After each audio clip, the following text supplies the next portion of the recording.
Welcome, everyone, to another edition of Your Impact Attack. That's right, it is Your Impact Attack. You're so gracious, letting us hold on to it for you. And, I say this every week.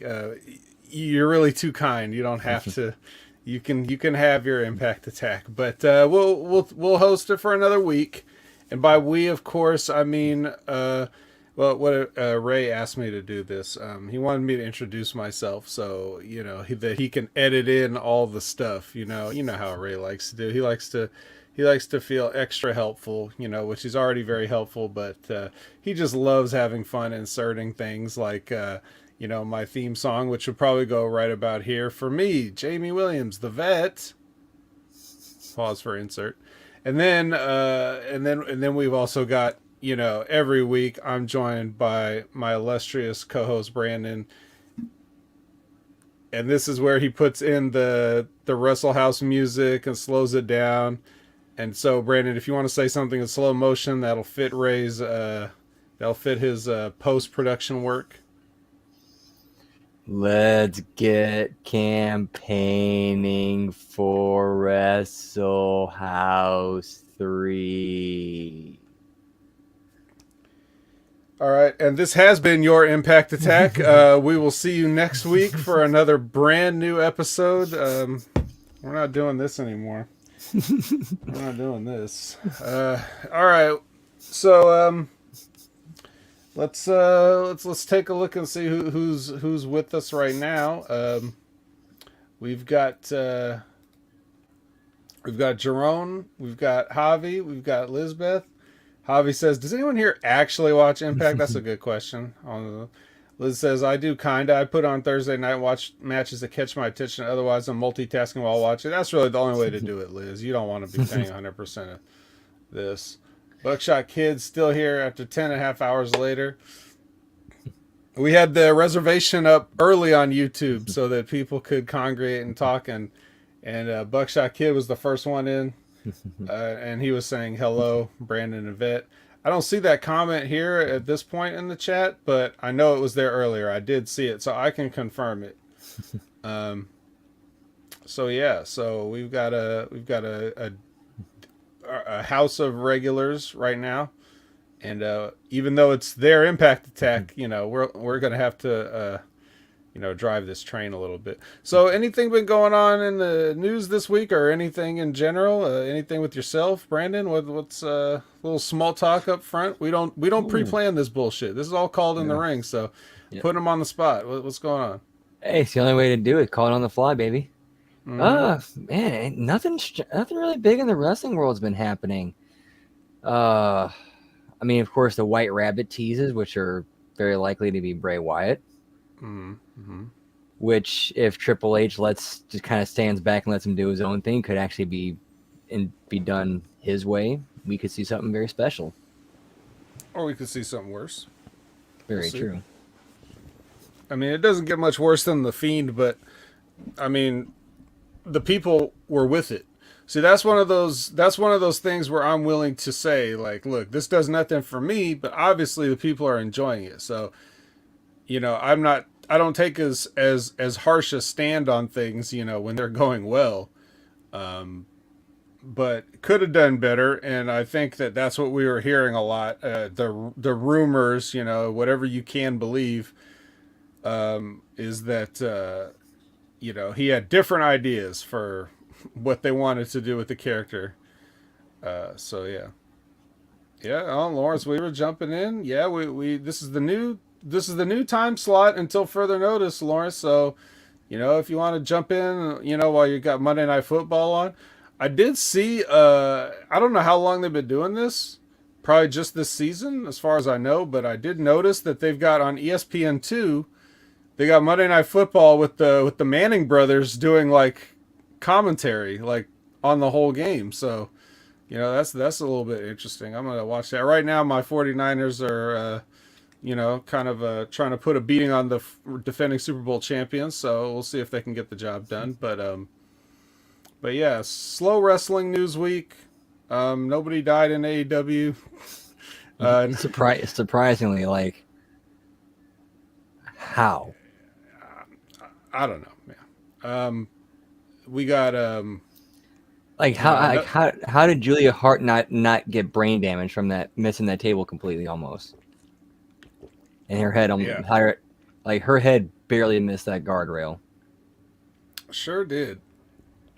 And it was funny because the first before I'd even watched the episode, I saw on Twitter where our own Frank's pickle barrel ass was saying, why is Julia Hart dressed like the Undertaker? And then after I watched the show, I went back to his tweet and commented because after she took that bump, she's fucking dead. That's why. She had a little she must have had a premonition. But yeah, so stuff like that, man. I don't know who's coming up with this stuff, but Speaking of Undertaker and premonition, do you ever? I know it's kind of an old thing going back, but do you ever remember back in the SmackDown versus Raw games back in the day, how like the one right before Ed that was recorded, Eddie was in before he died. He talked about they do the thing where he was thrown in the casket and then he dies, and then Undertaker says something about Benoit's family regretting his actions, and then what happens with him? no, I didn't remember that. Hmm, interesting. Well, yeah, I don't really know how to transition out of that, but Impact. yeah, Impact. Let's go to Impact. Let's get us in and out. Well, I got a lot of things to say. Um, so we can just get this thing started and make it hot.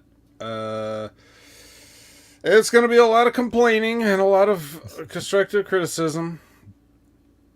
So hopefully they'll be able to take it the right way because I know they're all listening. But we're going to start this random episode. I guess this is a post Victory Road, right? This post Victory Road, and yet somehow still like not the go home for Bound for Glory. For 1 week away from Bound for Glory, exactly. Oh wait, no, the next one's a go home. Yeah, next one's a go home. Because it's on a Friday. Right? And so now we're gonna have to just kick everything off. We're gonna have as some sort of a motorized vehicle goes by the house. We're gonna have a Bullet Club, okay, team up where we've got Ace and Bay, along with Juice Robinson. The original, not Soda Thompson that was with the Learning Tree, but Juice Robinson, the original. He's showing up with the Bullet Club here, and they're going to take on the team of Trey Miguel and Laredo Kid. So we got a little something thrown together to kick off your Impact. So right off the bat, you're just kind of like raising an eyebrow.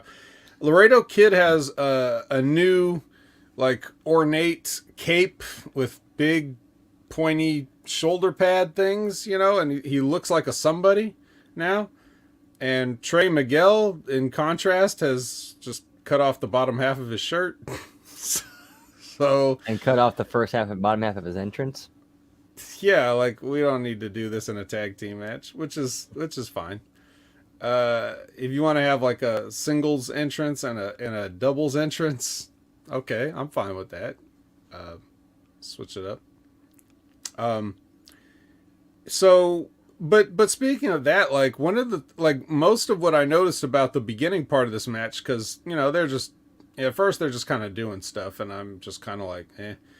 But I'm noticing like the gear. Everyone in this match is wearing kick pads. Okay, the only person that actually has wrestling boots is Laredo Kid. 75% of these guys are wearing the tights with the belt look. The Motor City Machine Guns, AJ Styles, tights with belt. And Trey Miguel and Chris Bay's on opposite teams, their gear matches. It looks very like Trey's got his little Venom looking black and white gear designs, and then Bay's got the black and white of Bullet Club, but he's also got the little silver touches to it. But they look like they should be a tag team, based on just their gear alone. So these are the kind of things that, like, you hear people talk about this sometimes, but a lot of the guys look the same, right? And then when you wear the gear, that's the way you could stand out, right? So if you see somebody, if I'm Trey Miguel and I see Chris Bay wearing his gear, well, Bullet Club's black and white, so he's kind of locked into that. You don't wear usually other colors in Bullet Club, so they do the black and white. So if I'm Trey Miguel, I'm like, okay, do I have a red pair of tights? Do I have a blue pair of tights? We know Trey Miguel's got other colored pair of tights, but he just goes with the black and white anyway, right? So yeah, I don't know. What's your take on that? I mean, I don't imagine you would disagree that the people that are against each other should somewhat look different in their presentation, right? No, absolutely. It's one of the things they should get. That's where you get with each other backstage and be like, oh, you're wearing that. Okay, I'll wear this one instead tonight. Like, that's why you have multiple sets of gear. Yeah. So, I mean, there's that. Now for the actual match. So Ace Austin gets a hot tag in this as if they're the faces. Like, they play up the hot tag like, oh, here comes Ace Austin, the House of Fire, but that's not how this should be. Like, you would never expect Trey and Laredo Kid to be the heel side. Never. No, why would they be? Like, if this was anything different besides the heel face dynamic, it'd be your typical face versus face spot fest opener. Yeah. And I mean, what else? What else did you have on this match? Because I got a couple of other things, but interested to hear your take on it. I mean, I like Ace and Bay as a combination. They work well together. They gel well together. They should stay together for a while.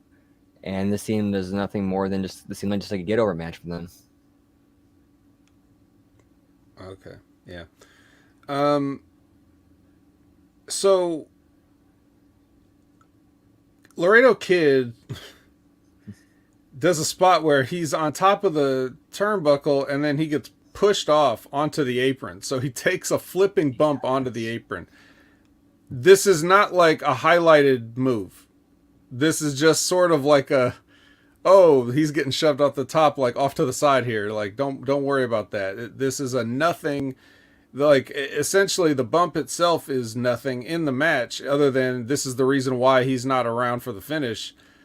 But he doesn't need to take that bump. He can just take the shove. If he has to do that, he could take the shove off the top and he could kind of jump down to the floor and then take a bump that way, so that he's in full control. When you're somersaulting onto the apron from the top rope on a random opening match on a random Impact, I just don't think that's a good idea, which goes to what we were talking about earlier with these people that are coming up with these spots for people like Julia Hart and all this shit. Like, your longevity, guys, your longevity. I know you get tired of hearing it.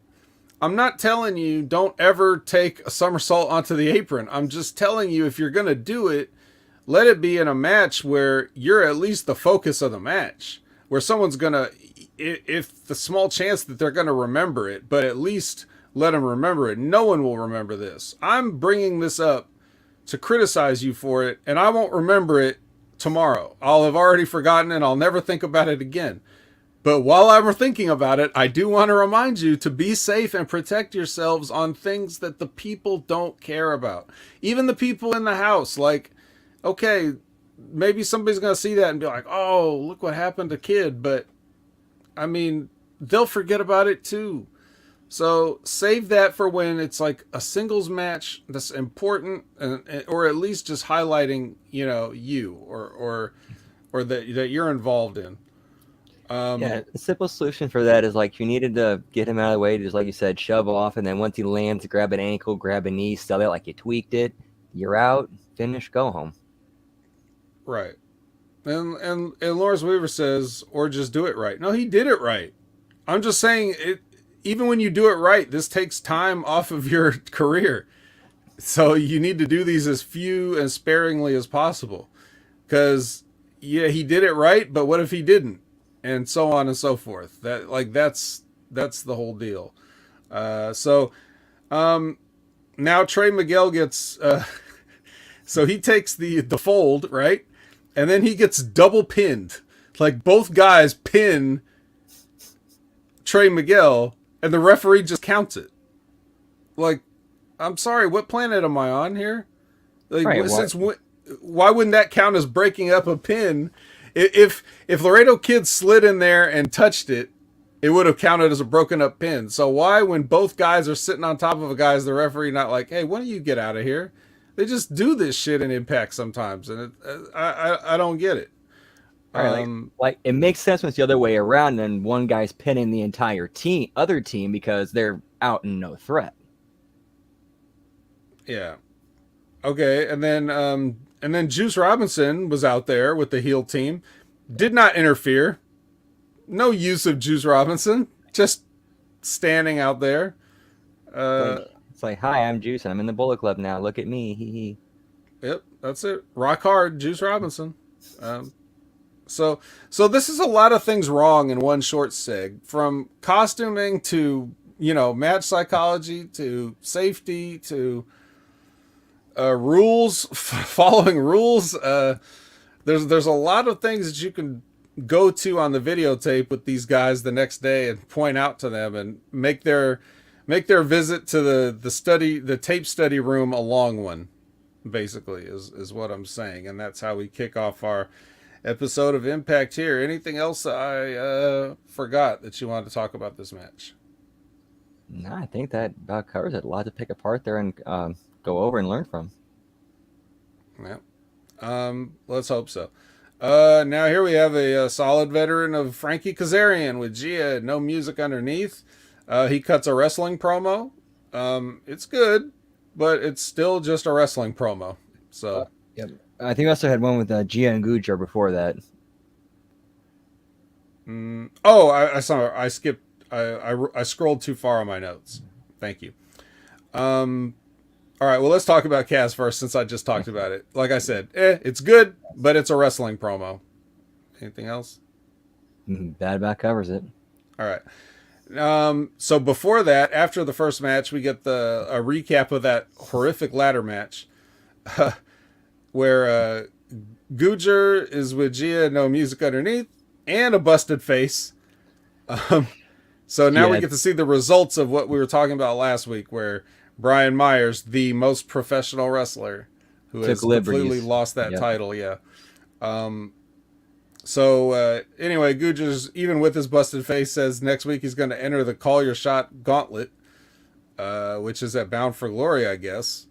That's not much time, because he says he's not medically cleared, but we know that we're only taping this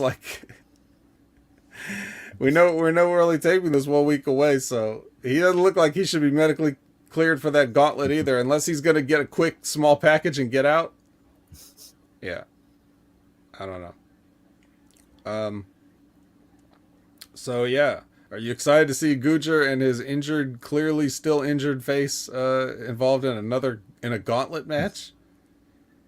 I mean, I will say at least that image of him kind of that bruise and that cut, at least it kind of did a little bit for him. Not much, but a little.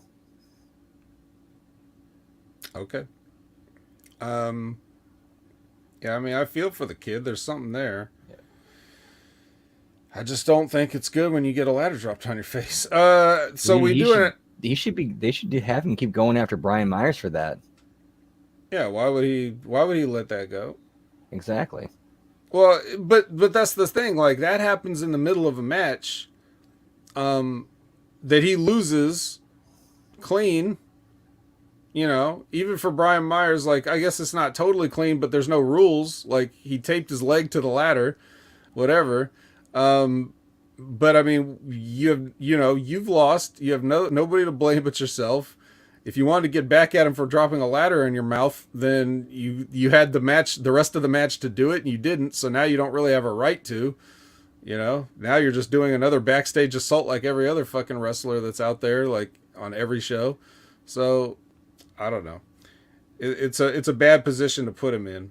But speaking of bad positions, we get an announcer on cam, and one of the yellow hoodies from the Violent by Design tries, and I'm doing air quotes on tries, to hop the rail. And the reason I'm doing the air quotes is because security drags him off on the second try. Because he starts to go over the rail and he has to stop himself because there's nobody there. And then he gets back down and then he tries to jump over and then security's there. So I don't, this is one of those. I honestly thought that was a fan, like, and they kind of had to escort him out for a second there. That's what I thought it was. I didn't know that was a Violent by Design guy until you said that. Really? I thought that was just a regular ass fan. So yeah. Well, okay. Well, your first clue is the fact that they just let all that happen on a taped show and showed the taped footage. Like, if a fan really tried to do that, they would never air it. They would just reshoot that thing with Tom and Matt. The second clue is that he's got the yellow hoodie on. So he's one of those guys from the yard that got the shit kicked out of him by Eric Young and Cody Deaner. Well, to be fair, I'm more caught out of the corner of my eye. Like, oh, they're going to the announce. I'll go do this for a second. Like, oh wait, somebody tried to drop the rail. Wait, what? Oh, fair, totally fair. Because I'll tell you what, when those guys start running down the card, which is usually this spot on the show, they usually have one match. Then they go to the announcers and they tell you all the matches that are coming up on that show and all the matches that are coming up on whatever other show. And that's the part where you could usually tune out and not pay attention. But yes, this time it was one of those guys from Violent by Design.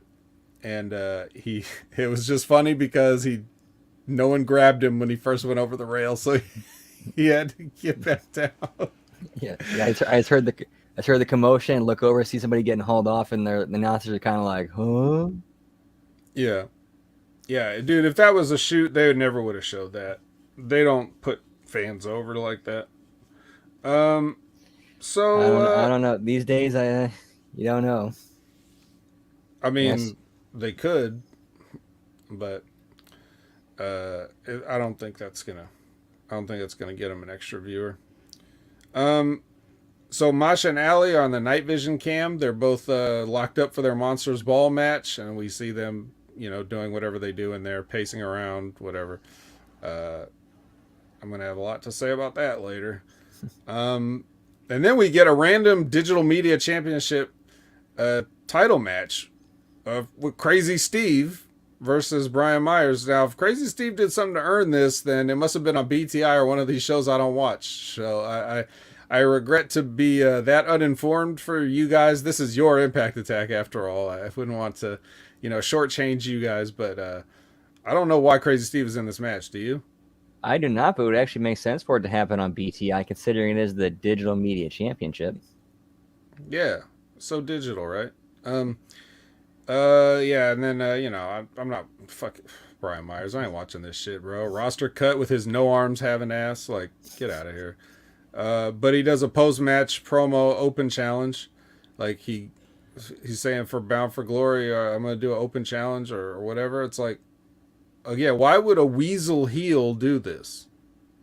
Since when does a heel that tries to get out of defending his championship at every opportunity have an open challenge where he's not going to know who his opponent is unless he's fixing the open challenge? But I'm almost pretty sure that he does not. That's not what's going to happen. It's just going to be their way to like bring somebody in and debut him or whatever. But yeah, if you were gonna say I have an open challenge and then you let one of the Learning Tree guys come out or whatever, or Dwayne Gill or something like that, then yeah, that makes sense. But I don't know, man. He don't know how to work and he don't know how to have a character. Even if this isn't his idea, still, like, he should have had something to say about it. Like, why would I have an open challenge? So. Right, especially after earlier in the show, we just had Goodr saying he wants to find a way to get his hands on you again. All right, yep. And you're basically out here saying, okay, come get me. Yep. Doesn't work with the Basically, character. you didn't want to wrestle him when he wasn't mad at you. Now you want to, now you want to, now you want to fight him after you fucked his face up for a shoot. So, yeah, whatever. Fuck Brian Myers. You know, that's basically my whole. That's my whole thing now. I tried to just be diplomatic about it, but I don't have to anymore. You dropped a ladder on a man's face. I don't have to be nice to you. You know, I don't have to. I don't have to try to professionally respect you anymore. I never dropped a ladder on anybody's face. It's ironic, Vet. What is? Yeah, it's just it's ironic that he's there and I'm here. So I know you like this part because this is where Swinger runs into some old friends. Do you want to talk about this scene? You can go ahead and try to describe this. I was like, as I'm watching this, I'm like, I am not making notes to try to tell the story of what happened here. Man, it was a nice little lot of throwback in this little segment. No, Wrestle House 2 and the wedding, and the Swingerella getting left at the altar, and then getting married to Johnny Bravo, the whole him getting shot, and who was it to try to kill him? Taya?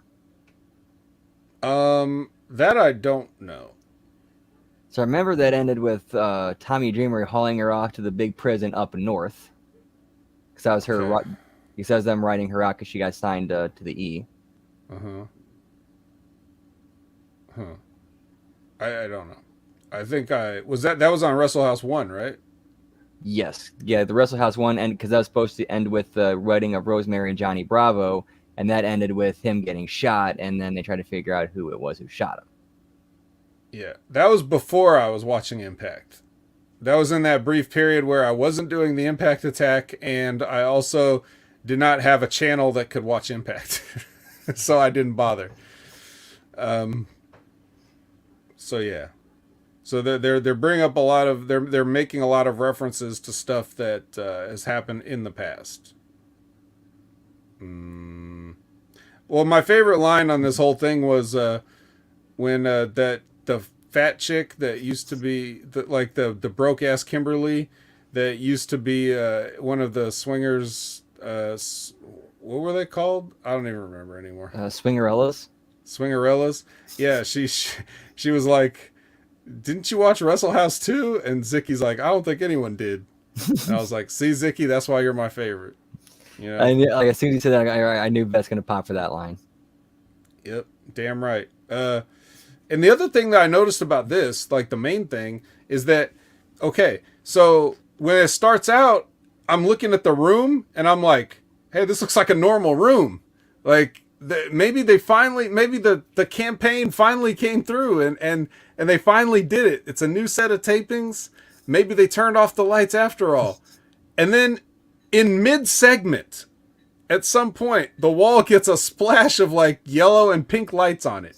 Like it cuts. It's just no. You know, on a cut, it turns into no lights, just a plain white wall, and then you got the yellow and pink on it. And I was like, oh, it was so close. And then it's Swinger and the flashback stuff. I think they did it just for you.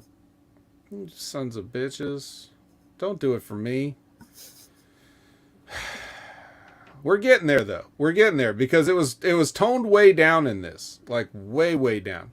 The only other instance is coming up pretty soon, but the rest of this was lights free. It was either matches or Gia with people by the Impact monitor.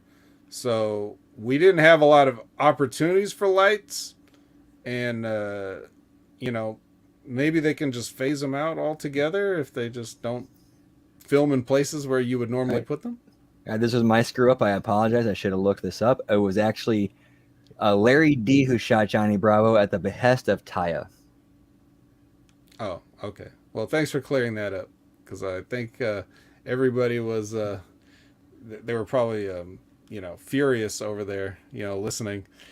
But yeah, so this was the kind of stuff that some people like this. And for me, I guess it's okay if you've done something ridiculous in the past and you want to reference it in a funny way. That's fine. The problem is if you had to sit through all this stuff originally, that's where I have a problem. So, but yeah, anything else to add on this little short skit? Nah, I enjoyed it. All right. Well, let's see if you enjoy this next short skit where, look, I didn't realize that this was the same guy the first 2 weeks.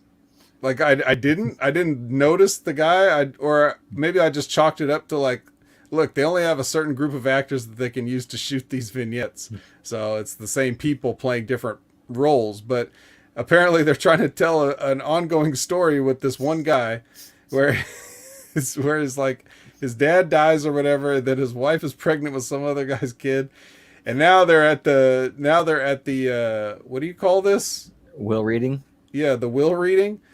Um, and anyway, so long story short, uh, the guy who died in the first week left everything to Joe Hendry. So here you go. I don't know. I think there might be some merit to your theory you had last week about it. It might be somebody else, and Joe Hendricks happens to show up when they say his name. Yeah, I think that's kind of what they're going for. You could read into it what you would last week because of the timing of it, the comic timing, like the Like way he just they did it like it was like on spot with that this week. Like as soon as he said say his name, this face pops up in the bookshelf. right. Or maybe maybe he is leaving everything to Joe Hendry because he is part of the family now because he did knock up the guy's wife, and who knows. Either way, there's these aren't the plot threads that I need tied together, Joe Hendry. I need the main show to get their fucking shit together. I don't need you and your little weird skits to be the voice of canon and logistical reason here. So, I believe in Joe Hendry. yeah, just show up already and sing your entrance song. I'm tired of watching these low budget skits. But anyways, at least there was no weird lighting in it. So, I got to give him that, even though it is a pre-tape. Okay, so next we have Taya and Jessica over here, Rosemary, telling James Mitchell that she wants Havoc back, not Jessica. And so they walk up on him and they're sad and upset. And they want Rosemary to give Jessica a chance. And so they agree to give Jessica a chance. But Rosemary says they have lots of training to do. This was another thing where they stuck a red light in the corner, while she's talking to James Mitchell. So, okay. Last time on the show, at least with these guys, it would sort of make sense. Like wherever James Mitchell's hanging out, something weird could be going on. And if you're going to do this whole supernatural thing, I guess a red light could be somewhere. But still, I wouldn't do it. But they did it. So anyway, yes, further character development. Rosemary is accepting of the fact that, her friend may not go back to being the way she once was, but she's still the person that is her friend, and she should support her and her decisions now. I don't know if there's some sort of an allegory for something here that they're working out on camera, but that's what we get here. So what'd you think of this? I thought it worked, but I always hear talk about hotshot booking. I think that's what this was, because I think they're going to hotshot it because they go right to the finish and Bound for Glory when they could get at least another month out of just this part of the story of like Jessica being hurt, and then the split, and then Taya having to try to patch things up, and he could have got a little bit more out of it, and then they finally come back together and win the gold at the big one. Yeah. Well, what's the bigger one than this, though? Exactly. The timing of the story doesn't kind of work out, so they had to hotshot a little bit. Yeah. But I mean, that is if indeed that's what they want to do, I guess. But speaking of the tag team champions, we don't even see them on this show. Exactly. So, where are they at? Where's Vexed? yeah, where's Vexed? I don't know. They're at home washing their tights. Liz, what movie?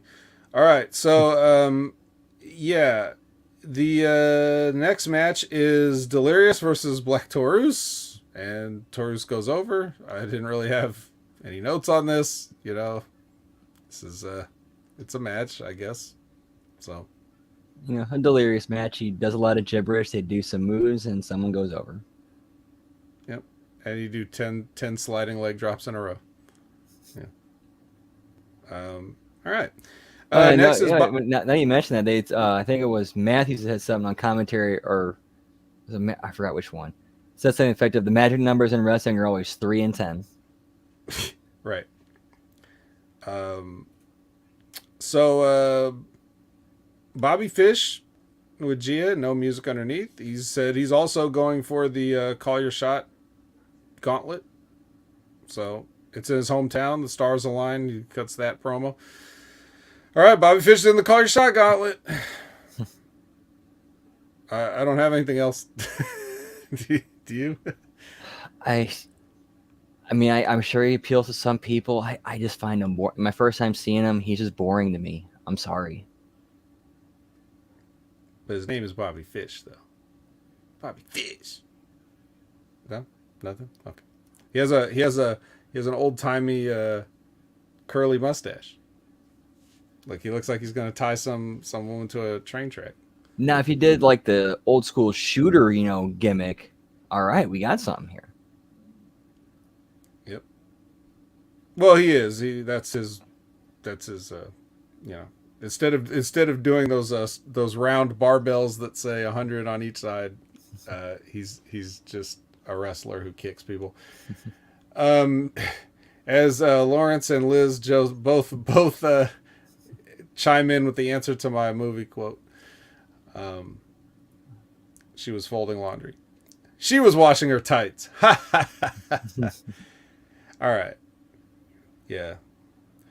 I don't know if I've stumped Liz once. If it was only once. She's good at these. And Lawrence got it too. Mia with Gia and no music underneath. They show some old footage from Maryland Championship Wrestling versus Mickey. And we've seen how far Mia Yim has come in the ring, which is not that far. But, still, she has come a little far.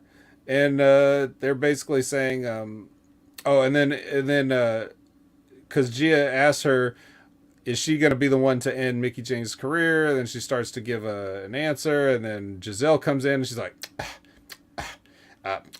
if I couldn't do it, what makes you think you can do it? And so she's like, I don't know. Let's have a match next week. So next week we're going to have Mia Yim versus Giselle Shaw. Are we excited? I mean, typical setup we've seen a million times before. Okay. I think Mia did say something about if she had to end her career, that's she got to do what she's got to do. She wouldn't be disrespectful not to give everything she's got. I think that's what she said. Is she gonna do the spot in the match where she's like, "I'm sorry, I don't know, guys. Should I end her career? No, yeah, no." It's probably gonna be some corny ass acting like that. So, all right. Here's something for your bingo card. Here's where we go. To Honor No More with an in-ring promo. It's the Victory Road Victory Celebration. Fat Eddie is, he's not burning calories with enthusiasm, that's for sure. I'll say that.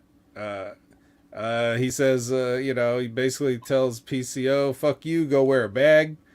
And PCO leaves. And then hat and gloves talk. I wasn't listening. Moose even gets buried when he's not involved whatsoever. Because they said, hey, Moose, when you won your title at Bound for Glory last year, that was after Josh Alexander had a full match. This is Maria saying this now with no pants.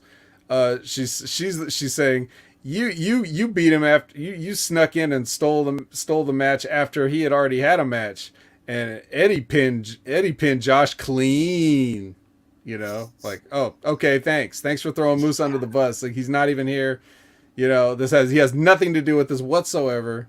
It hasn't for a long time, but you still got to bury Moose, so Anyway, finally Josh comes out after listening to this horrendous thing go on for minutes. Finally, Josh interrupts with a rebuttal, and his rebuttal is fighting. And then Well, I mean, he does talk, but you know that's not the interesting part. I don't think anybody's here for a recap of Josh Alexander's fucking promo. So he gets down there and they start kicking the shit out of him. Okay, which is important. It's got the whole crew basically kicking the shit out of him, except for PCO who's off wearing a bag. Then Rich Swann and Heath Slater get involved. Okay, they come down and try to even up the odds, and then they get beat down, and then PCO comes out to further put the odds in Honor No More's favor. And then Motor City Machine Guns come out. No security anywhere. This is just happening. This giant brawl in the ring. And then after... Okay, then when the ring kind of clears out and is down to Eddie and Josh, they do the face-off where they're like getting in each other's face and talking back and forth after the beatdown.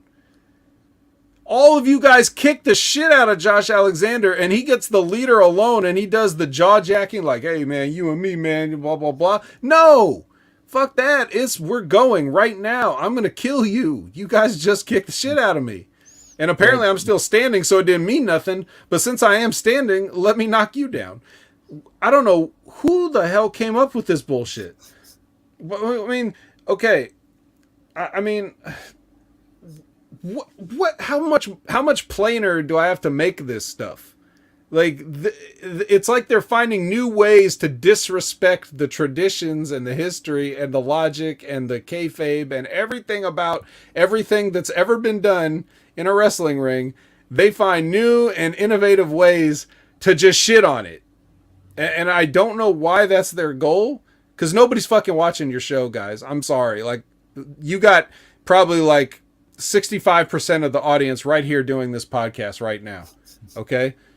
So you really need to get your fucking shit together for real. Like, come on. What are you doing? You call yourself a wrestling company? Yeah, get it together. Yeah. No. Just no. There's no face off and talking after I just got jumped by your whole crew. Sorry. Ain't happening.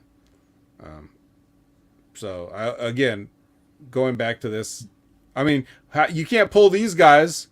You can't pull these guys in and lecture them, because they're not the ones that came up with this. That, like, Eddie and Josh aren't the ones that's like, okay, and then after everybody powders out, then we'll just stand and do a face-off. I'm sure they were probably just as confused, but they're just going to do what they're told for whatever reason. Well, again, this is where you got to stand up for your business, I guess. And then, on top of that, to a lesser degree, certainly, but it's more overarching.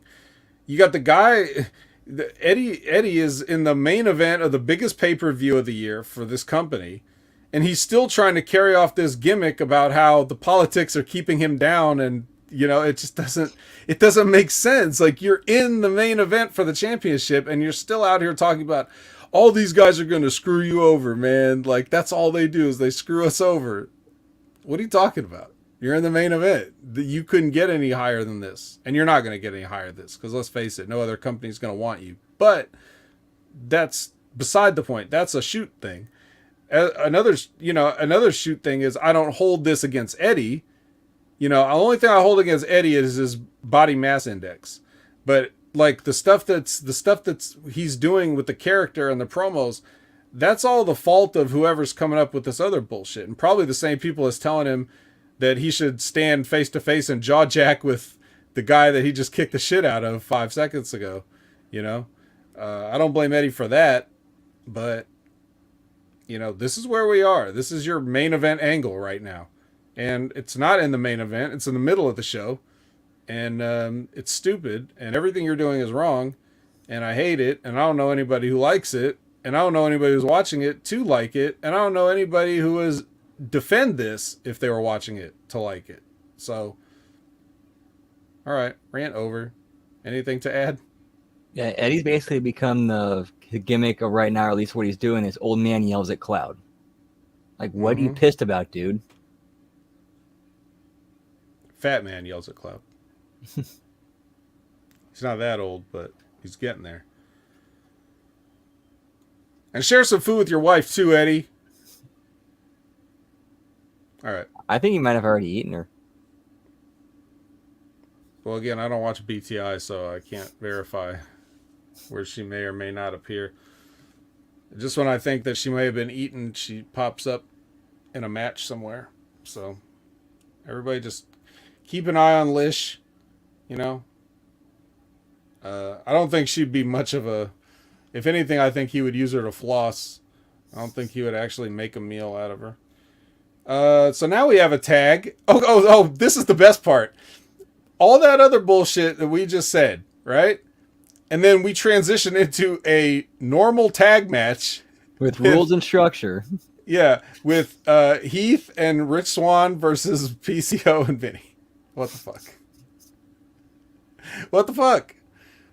How do you do this first? Or how do you not do this first? How do you not have this match like it's a scheduled match? Then at the end, have the whole Honor No More group come out. And if PCO loses this match, which Vinny takes the finish in this match, I don't know how, who cares? I just know that Heath and Rich Swann won and danced afterwards. So, but you have that, you have them dancing, then you have them in the ring still, and then Eddie comes down, says all the shit, gets in PCO's face, blames PCO even though Vinny lost the match. Then they go through everything else that they did, and then you could have, then when it's time for the big, beatdown, which again, I guess you wouldn't do because in my alternate timeline version of this, none of this would happen. But if I was just trying to recreate what they wanted to do, that's the order I would do it in. Have the match, Vinny loses, here comes Honor No More to have their celebration, their scheduled celebration. In the middle of to start off the celebration, they bury PCO, even though it wasn't his fault. And he's never done anything wrong, and he's just a lovable, huggable Frankenstein's monster.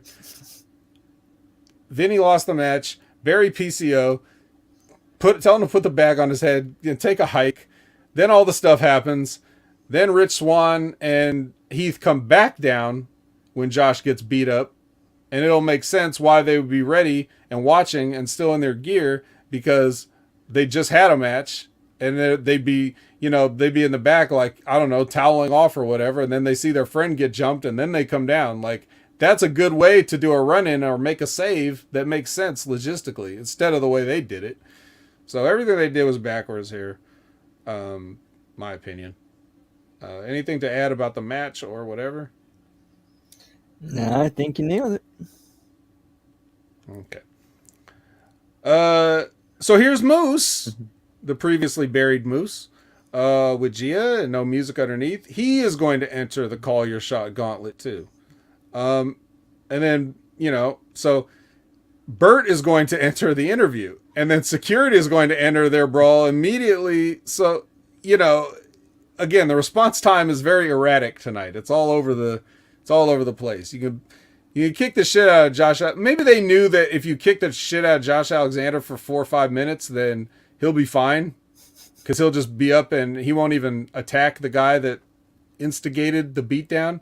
He'll just get in his face and yell at him.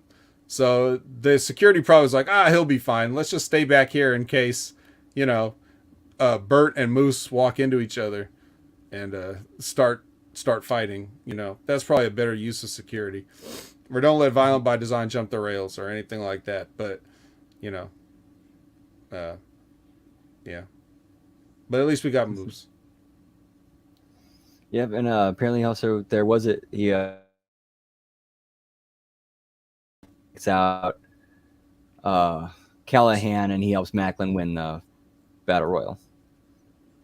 But of course, as we found out, they plan on screwing each other because, well, they're heels. That's what they do. Yeah. And also, why didn't he say anything about Honor No More burying him? Just probably taped when he didn't have a chance to do a rebuttal because he didn't know they were going to say that. It's not like this shit's going in order live. So he probably didn't know they said it at the time they cut this.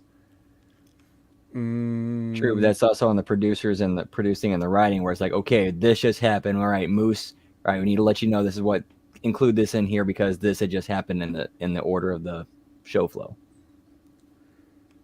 You're right. You're 100% right. However, not to undercut what you're saying, but they got a lot bigger fish to fry than worrying about that level of continuity. I mean, I do think, though, that, they just shouldn't be burying talents like that anyway. I mean, you got heels saying, they're burying heels, which is fine. You could do that if you want to, but you got to make something out of it or make it bigger than this. It was just a throwaway line. I think it's probably something Maria just came up with just to to kind of get the title match over, to make people think that Eddie Edwards has even a snowball's chance in hell of beating Josh Alexander. So, I mean, the first guy to just list the people that just build up Alexander's like, look at all these people he's beaten that have tried to beat him and failed. Eddie did what they couldn't do. There you go. Yeah. You don't even have to bring Moose into it because he's got nothing to do with it. All right. So anyway, after security gets rid of Moose and Macklin, then Scott D'Amore is like, he's got one of the guards there. And this guy doesn't look like he could secure any fucking thing. But he orders it to keep an eye on those two and make sure they don't disrupt the show anymore. Okay. And then an Oompa Loompa that became the lead singer of Avenged Sevenfold came up and talked to him. I wasn't listening. What did he say? I do not remember. I don't remember what. I'm not recalling this part of the show for some reason. It might have been. So I watched it on the network. You don't remember the Oompa Loompa? The lead singer, the lead singer of Avenged Sevenfold is an Oompa Loompa that came and talked to Scott D'Amore. Oh, I'm sorry. I think they call him Sammy Callahan on this show. Okay, I do. Okay, that part I do remember now. Okay, yeah. He wanted to do the triple threat again. So Scott said, "What we can do instead is Macklin versus Moose with you as referee." Terrible. Okay, so now we're in the main event. As Mark Henry would say, it's time for the main event. A Monsters Ball match. I feel like we've seen a Monsters Ball pretty recently. Didn't we have one with Moose and Macklin? I believe we Sammy did. Yes. Or Sammy or whatever? Yeah, it was Moose and Sammy. Yeah. I want to say was Sam either the night after Slammiversary? Slammiversary, I think. No, after Slammiversary, I think. Yeah, because Slammiversary was Moose and Alexander. Quite recently, in any case, and but now we're getting this one here. It's Masha's Pick Your Poison, and Jordan Grace has chosen Allie Ketch to be the poison. I'm not familiar, so I was watching this, somewhat closely to see, okay, here's a talent. Let me evaluate them as a talent. And I ended up paying more attention to Masha, even though I'm more familiar with her. But as I go through this, I'll elaborate further. But did you have any initial thoughts, or did you what were your notes on this match? What did you think of the overall presentation, and just give your thoughts on this, please. I think it was just to make the women look tough and look like they could take a beating, and just my big note in here is, like, to me this match highlighted a dangerous game of can you top this that's going on in the locker room. Okay. Interesting. Like the finish into thumbtacks and cut up soda cans, that's a little much. Well, the soda cans is a little much. Like, that's the first time I've seen that happen. Yeah, I feel like I have seen that somewhere, but only once before. I guess it's just a new thing. They like to cut up soda can now. like there's a spot in there where Alley Catch had his pile driver on thumbtacks, and she kicked out, and it's like, did you need to do it on the thumbtacks? It could have been a regular ass. She could have been setting up for the hammer on there, reverse it, pile driver onto the mat, kick out of that. That way you're not burying it. And then she gets up and go into the finish, go home, whatever. Just, I don't know. There's other ways she could have done that. Right. Yeah, I agree. I will talk about that too. Especially like the thumbtacks is a protected spot. It's supposed to be. Well, I have my own thoughts on the thumbtacks, which is fucking the most they can be is annoying. Okay, like getting stabbed by little tiny needles in your skin is not debilitating. It's like it's annoying, it's painful, but it's not the kind of thing that's going to keep you like incapacitated, right? So I just think that the tacks are overused, and I don't want to see them anymore because they're stupid, right? But it's one of those things that goes back to it's how many fans would actually know what that feels like, so that way we can sell it to them like it is debilitating. Right. It's just kind of silly because you have to think like, well, you could do anything you want and you choose this. Like if you're gonna go that, why stop at thumbtacks? You know, why don't I just, you know what, why don't I just glue you to the mat so I don't have to work hard? I'll just push you down once and you'll get stuck and then you'll get your shoulders counted and I won't have to expend any effort. Or why don't I just bring a knife and stab you until you lose enough blood that I can lay you down for a 3 count? Like the whole idea of bringing these things in, like, hey, I left, and why are thumbtacks always in like a velvet pouch? Like what the fuck? That was always weird. So I guess it's not sexy if you bring in like a bunch of like the little clear plastic, boxes from Staples or whatever, and just open each individual thing on the mat. I guess that's not. The only thing I could think of was like when Abyss was doing it, sometimes it'd be a swerve and it'd be glass instead. Yeah. Which, I don't know. You could do that too. Whatever. You could do anything you want, and what you choose to do instead is the kind of thing that makes this look extra phony. And it makes everybody look at you in a certain way, that being, okay, so wrestling is obviously phony and you're obviously cooperating, but this part is real and you're choosing to do this to yourselves like idiots. It's one thing when you're in a street fight and you don't want the guy to jam a broken bottle in your face. Okay? You don't want him to do that. It's a whole other thing when he doesn't know how to work a broken bottle, so he's cutting you with a broken bottle. And I'm not talking about people at this level, but I'm talking about people that are backyard wrestlers and shit that don't know how to work, and they do this shit for a shoot. Like, they don't know that there's gimmicks that they can do to these objects. So they really do that to each other. So everybody knows this is real and it's not real, and you're just letting each other do it to each other. That gives wrestling a bad name. That's what makes the detractors have ammunition to say wrestling's stupid and you're stupid for liking it. Okay? So that's my thoughts on that. But let me concentrate on this match, because surprisingly, I did not hate it. And I'll tell you why. I'll go into detail on why. Okay, well, there were some things that they can work on, which I'm going to start with this. Number one, and you've heard me say it before. Masha, please take out the face jewelry if you're going to have a match. And Allie, if she don't take out the face jewelry, please go for it during the match. Please go to rip the nose ring out. Please go to rip the lip ring out. Please go to rip the earrings out. Like, it makes you look bad. It makes you look bad if you don't. Yes, if someone's got a shower curtain in their face in the back, and I'm sitting there talking to them, going over the match, I'm like, okay, if you're leaving all that stuff in, I'm going for it. So every time that I grab it, you gotta like punch me off or do something, just be prepared. Like we'll call that ahead of time, because I'm not gonna not go for it if you're gonna go out there and present me all these nice fun handles to pull. It's just you're begging me to do it. So Lavrat, hey guys, can you please review the show? I was late. Review the review show. Yeah, I give us an 8 out of 10. I think a little low energy from both of us, but I think we're covering a lot of important topics, so that kind of makes up for it. So I'll give us a solid 8.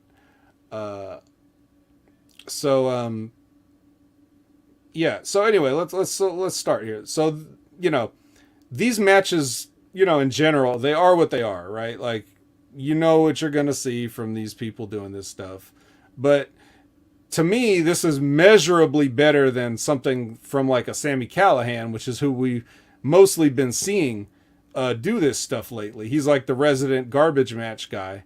And they have other guys that do it sometimes too, but mostly him, especially lately. But for example, like you notice how when, let's say when Allie is selling, right? And you notice how Masha, when she goes to grab something that's laying in the ring, and it's usually something very nearby, she'll step on Allie's hand or step on her foot or step on her body part or something while she's going to reach for it. So instead of me just, oh, I'm just going to walk away and leave you here and turn my back on you, let me make sure you're not going anywhere. Let me step on you. Let me reach down, get this thing.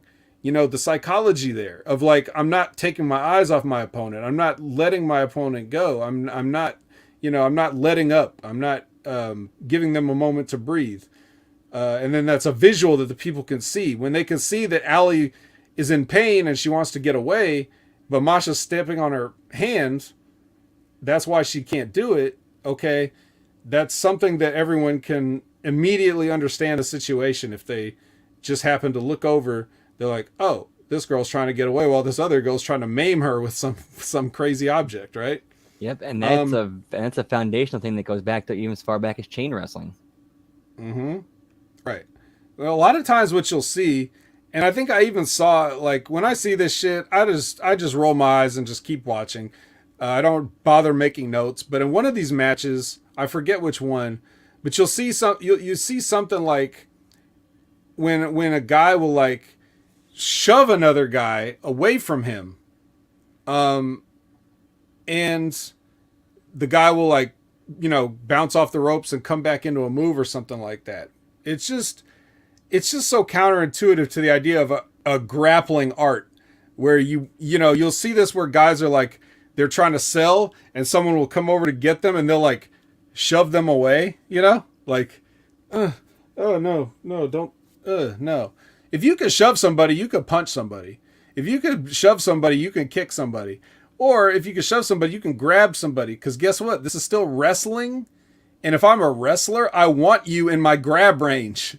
I want to grab you and put something on you and incapacitate you. That's the entire thing. You know, I know that everybody has forgotten that wrestling is no longer actual wrestling. It's more just like jumping off stuff and jumping over stuff and hitting people with stuff. You know, like I know that's what they think it is now. But the foundational art of it is, you know, I need you here close so I can do something to you. You know, when you're playing Street Fighter and you're Zangief, you don't want them across the other side of the screen. You need them right up close so you can get that spinning pile driver. That's the whole gimmick. So it really annoys me when I see people like trying to, you know, and the announcers will say, oh, he's trying to create space. What the fuck would you want to create space in wrestling for? You know, get on that motherfucker. So anyway, the other thing that I like about this match was the obvious cooperation was kept to a minimum. A lot of it was reacting to where they were at the time and the things that they had at the time. They didn't go and like set up a bunch of furniture, right? Like they didn't just go and set up like 10 tables and just leave their opponent, you know, to roll around in the ring and pretend that they're hurt or whatever. Or they didn't get some elaborate thing with the stairs or whatever. Like, you know, again, all the Sami Callihan stuff, all the stuff that he sets up for other people to take and not himself, right? Like there was none of that here. It very much looked like wherever they went in the ring, they were using the stuff that was there at the time. And I really like that. It's noticeable to me. I don't know how noticeable it is to the fans. But for me, when I see people like not obviously doing spots or not obviously setting up stuff, then it stands out because that's what everybody does. So be different, right? I would say this, because you brought this up on the Death Valley driver through the door, or on the pile driver on the tacks, which was like, that should have been more selling on it. It's not. She went through with it, like Allie did. Like Allie did the Death Valley driver through the door and like covered her immediately so she could kick out. And it's like, no, you don't cover her immediately. You have to sell long enough so that the kick out is like, oh, it's because she didn't get there in time, but she would have won. That puts both you guys over. One, it puts over the person that took the move because they kicked out. It puts over the other person because it's like you would have beat her if you had been able to cover her in time. But it's more so than just like, and the same thing with the pile driver on the tax. Like it was like pile driver, cover, 1, 2, kick out. Like, damn, some people don't kick out of small packages that quick. So, but the whole thing is like, they're going for a pop on the kick out, on the false finish. They're going for a pop. But you don't want to go for a pop on a false finish. You want them to pop, but you don't want to go for the pop. The pop comes because the people have the tension built already. So if someone's kicking out of your shit, right, you got to be so late on that cover that as you're going there, like to make the cover, the people in their mind are thinking, is she gonna make it? Is she gonna make it? Is she gonna make it? Like she's like doing the army crawl over. Oh God, I'm hurt. Oh man, I wish I hadn't taken all those bumps. And then you put the arm over, and the people are like, is that enough? Is that enough? Is that enough? Oh, there's the kick out, right? You don't even give them a chance to process all that information. It's like, it's so visual. You see, when if someone was like a ringside photographer and they take a picture, right? And you see some chick laid out in a table in a broken door or whatever, and then you see another chick on the ground crawling over, like reaching out, like, oh God, can't quite make it. You know what's happening. You know what happened. Somebody just went through that door, and the person is trying to go over there and make the cover. You don't need words. Yeah, the picture tells a story. Not even the footage, just the photo would tell the story. You don't need words. And that's the difference. You don't go for a pop, you go for suspense. You go for the tension. Can she make it? Drama. And yes. It's for both. And the people that are fans of Allie are thinking like, can she pin her? Can she actually win the pick your poison match? Like, can my favorite wrestler beat the established Impact person? And then the fans of Masha are just like, oh man, she better not lose to this. She's got to kick out. It's been too long. It's been too long. You get excited. You don't just give everybody everything they want instantly. That's how you desensitize people. That's how you hotshot the business and get everybody to not care. And that's how you get all these people trying to raise the bar. And that's how you get Julia Hart's, and that's how you get all the stuff we were talking about at the beginning of this show, where you're all trying to do way too much, and everybody's seen it, so they're not interested anymore, and you have to constantly keep raising the bar. Instead, you go for the tension. It's just as exciting, because there's still stuff happening. I don't know why these young people think that they don't mean sit in a headlock for 10 minutes, like, Luke Gallows. We're not saying that. We're not saying Dolph Ziggler, but we're just saying like the things that you do, you do them at a different rate, a different pace. That's what, you milk everything. You get the most out of it. You let the people go on a ride with you. If you get, the roller coaster, right? You slowly go up, you slowly go up, you slowly go up. Like if you just sit down in the roller coaster and it just goes down, straight down, and then down again, and then down again, like, okay, that's cool. But you don't, after a few times, like, oh, I get it. It just goes down. There's nothing else. It only goes down. So, you're going to get tired of it. Anyway, Snowplow and Soda Cans for the win. Masha wins. I never seen Allie Ketch wrestle before, and I still haven't, because this was just a brawl, a fight, a mess, a garbage match.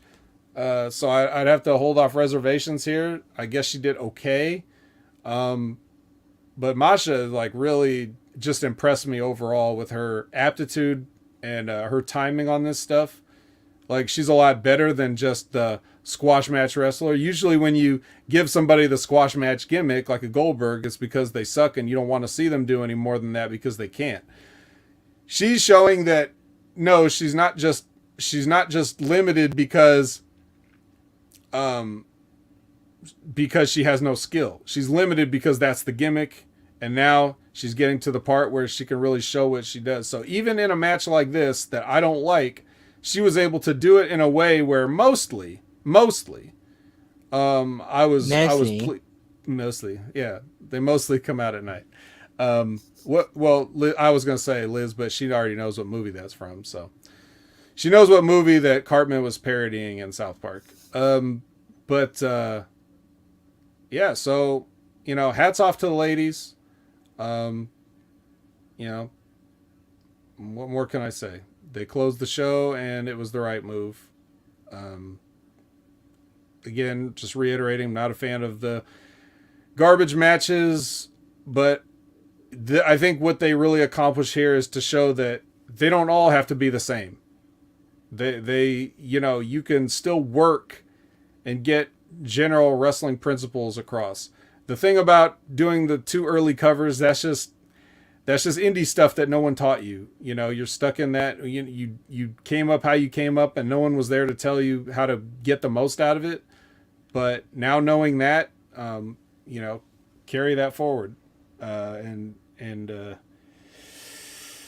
think Masha's going to be okay. Allie, I don't know. We may not see her again, so at least not on Impact. But that was your random Impact attack. One thing I thought was interesting too was during the talk with Rosemary and Father James Mitchell. Mitchell mentioned that what was the name? The Maxie Impaler was running around and he was having trouble finding Max. So that could kind of be a thing where, like, I don't know, I'm spitballing here. Maybe Max and Allie catch somehow end up teaming up and, like, because they're pissed being used the way they were. I don't know. I don't know. But what the people need to know is where they can find you. Brandon. You can find me at all the places, as well as Twitch at Miss Tia the Transarchist, and always every Monday right here on the Impact Attack. That is correct. Even though it is your Impact Attack, and we would be perfectly fine if you held on to it. No pressure, but just letting you know, I'm throwing it out there. If you want, you can have it. Yeah, in case you don't, then you'll definitely find me here next week.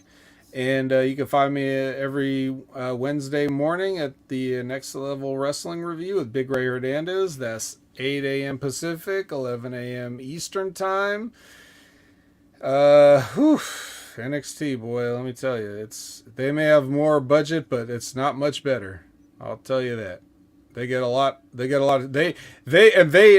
for sure 100% out Impact in the turn off the lights department. They've got shit, really? Yeah, they blanket the whole, like, where you see, like, an Impact, there'll be a wall that has like a cone shape on it, like, of the light, because they just stuck a little box on the ground. Well, in NXT, they've got whole room walls like saturated with it. Like, they really go all out with their RGB. So, like, if you are a fan of the lights, you might want to give NXT a try, because man, oh man. But I'm not interested in trying to fix them. They're not, they're beyond help, right? Impact is not beyond help. They can be a respectable company with a few small tweaks here and there that are actually big picture things, but they're easy fixes. It doesn't cost any money to throw away all your lights, or you could actually make some money by selling them to somebody on eBay. Like, you could sell all those little lights you bought and make a little bit of money. And give Zicky Dice a bonus or something. I don't know. But for you guys, don't forget the hashtag campaign, turn off the lights. Anytime you see me post something about Impact, retweet that with the hashtag turn off the lights, quote tweet it with the hashtag turn off the lights. Just throw turn off the lights in any post that you make. Like, if you're doing hashtags, I know it's spooky season in October. And Liz is very excited. This is her favorite time of the year. Not only is everything scary, but there's football and everything going on. So, you know, she makes a lot of posts with crafts and different things that she's doing. And, you know, Liz, if you want to throw in a turn off the lights in there, you know, I won't be mad at you, even if it has nothing to do with what you're talking about. And people will be like, huh? What does she mean? But every little bit helps. We want to get that trending someday. That's the goal. Hashtag turn off the lights. Yeah.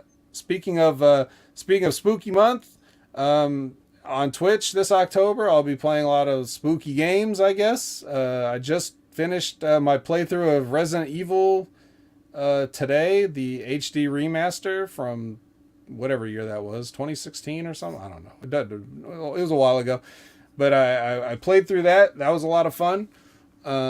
So if you like scary stuff, then tune in and see what the vet is playing on Twitch. And of course, that's like everywhere else at Opinion Haver.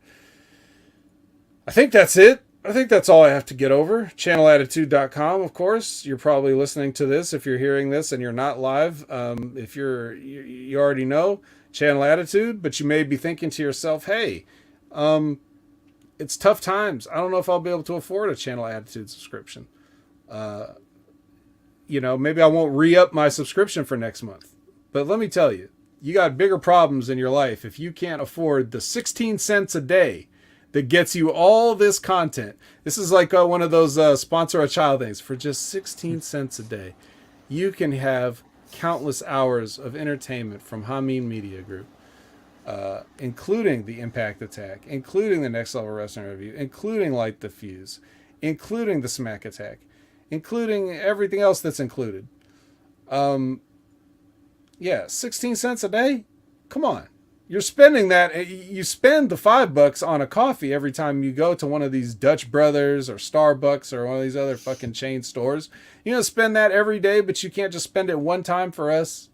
All right, I'm sorry. I sound like I'm bullying you. I don't want to do that. You do it. You do whatever you got to do.